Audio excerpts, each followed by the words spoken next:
Pendant son ministère terrestre, le Sauveur a remarqué un homme aveugle. Ses disciples lui ont posé cette question. « Rabbi, qui a péché, cet homme ou ses parents, pour qu'il soit né aveugle ?» La réponse ferme, aimante et sincère du Sauveur nous rassure, car il est conscient de nos difficultés. Ce n'est pas que lui ou ses parents aient péché, mais c'est afin que les œuvres de Dieu soient manifestées en lui. Bien que certaines difficultés de la vie soient dues à la désobéissance volontaire, nous savons que beaucoup d'entre elles arrivent pour d'autres raisons. Quelle que soit la source de nos difficultés, ce sont des occasions en or de progresser.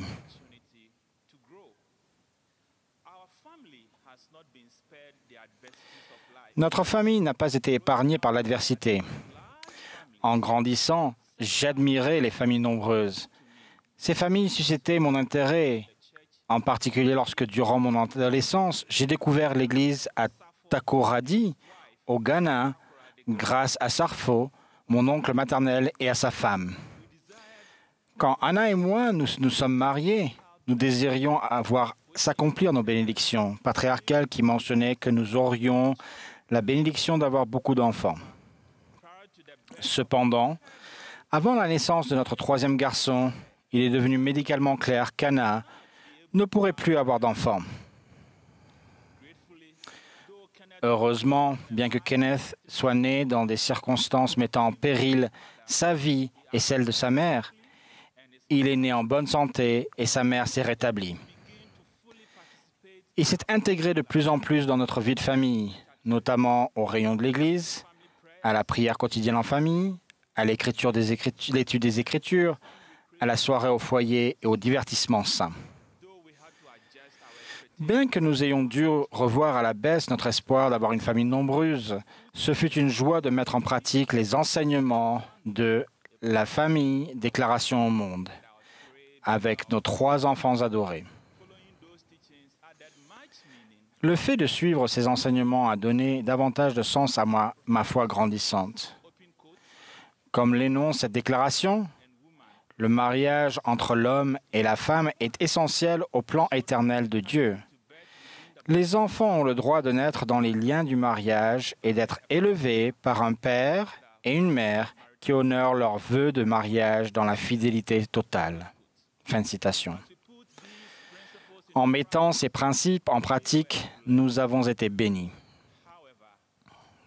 Toutefois, au cours de mes années de service en tant que président de Pieux, nous avons peut-être vécu, au cours d'un week-end, la pire épreuve à laquelle des parents peuvent être confrontés.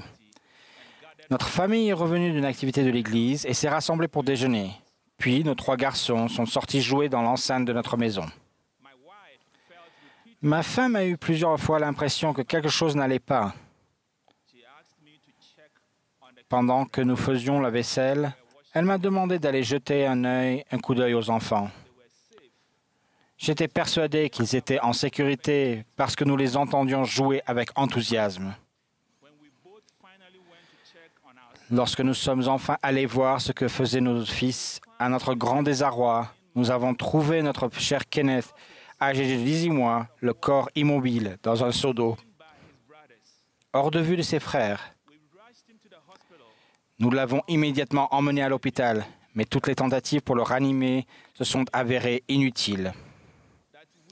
Nous étions effondrés parce que nous n'aurions pas la possibilité d'élever notre enfant précieux dans la condition mortelle.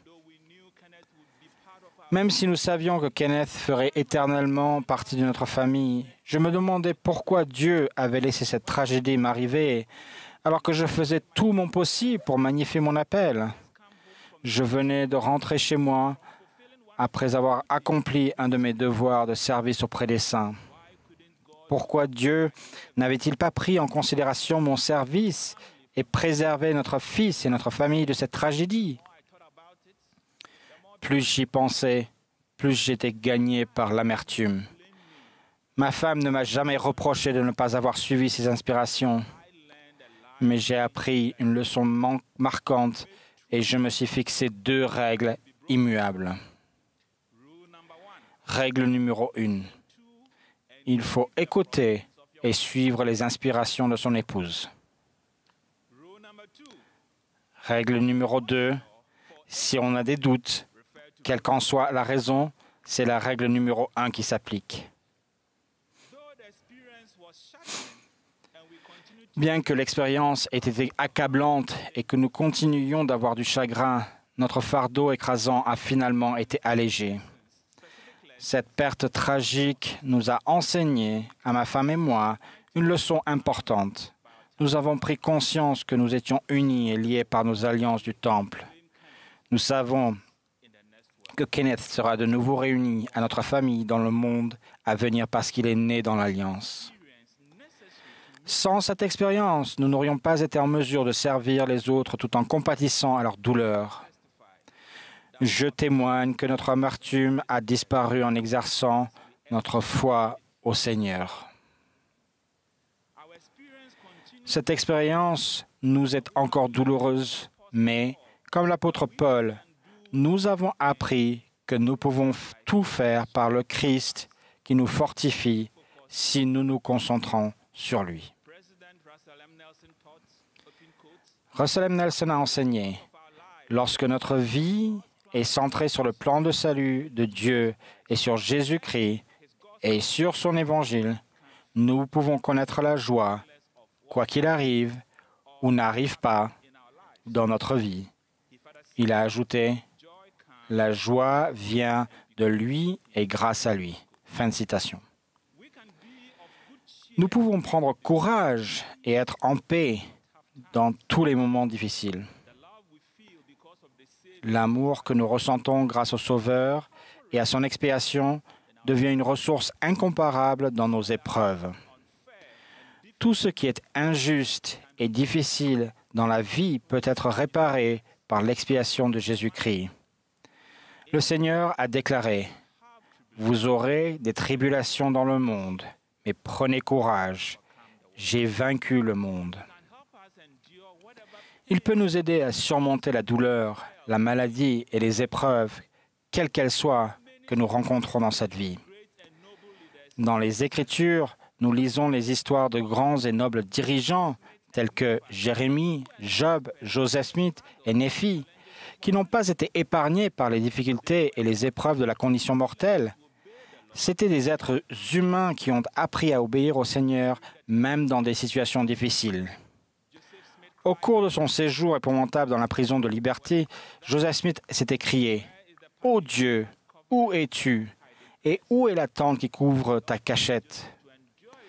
Le Seigneur a dit à Joseph de bien supporter ses afflictions et lui a promis que, s'il le faisait, toutes ces choses lui donneraient de l'expérience et seraient pour son bien. Après réflexion, je me rends compte que les moments les plus difficiles de ma vie, ceux qui m'ont fait sortir de ma zone de confort, ont été les plus instructifs. Les difficultés que j'ai rencontrées quand j'étais jeune, lorsque j'ai découvert l'Église grâce au séminaire, en tant que récent converti ou missionnaire à plein temps, et celles que j'ai rencontrées au cours de mes études, dans mes efforts pour magnifier mes appels et élever des enfants, m'ont préparé pour l'avenir. Plus je réagis avec joie et avec foi au Seigneur dans les situations difficiles, plus je progresse dans ma vraie vie de disciple. Les afflictions de la vie ne doivent pas nous surprendre une fois que nous sommes entrés sur le chemin étroit et resserré. Jésus-Christ a appris l'obéissance par les choses qu'il a souffertes. Lorsque nous le suivons, particulièrement dans les moments difficiles, nous progressons et lui ressemblons davantage. Une des alliances que nous contractons avec le Seigneur dans le Temple est de vivre la loi de sacrifice. Le sacrifice a toujours fait partie de l'Évangile de Jésus-Christ. C'est un rappel du grand sacrifice expiatoire de Jésus-Christ pour tous ceux qui ont vécu ou vivront sur la terre. Je sais que le Seigneur compense toujours nos désirs justes. Vous souvenez-vous des nombreux enfants qui m'étaient promis dans ma bénédiction patriarcale? Cette promesse est en cours d'accomplissement. Ma femme et moi avons servi dans la mission de Cape Coast, Ghana, avec plusieurs centaines de missionnaires originaires de plus de 25 pays. Ils nous sont aussi chers que nos propres enfants. Je témoigne que nous progressons dans notre vie de disciples lorsque, face à l'adversité, nous exerçons notre foi au Seigneur. Ce faisant, il nous fortifie et nous aide à porter nos fardeaux avec miséricorde. Au nom de Jésus-Christ. Amen.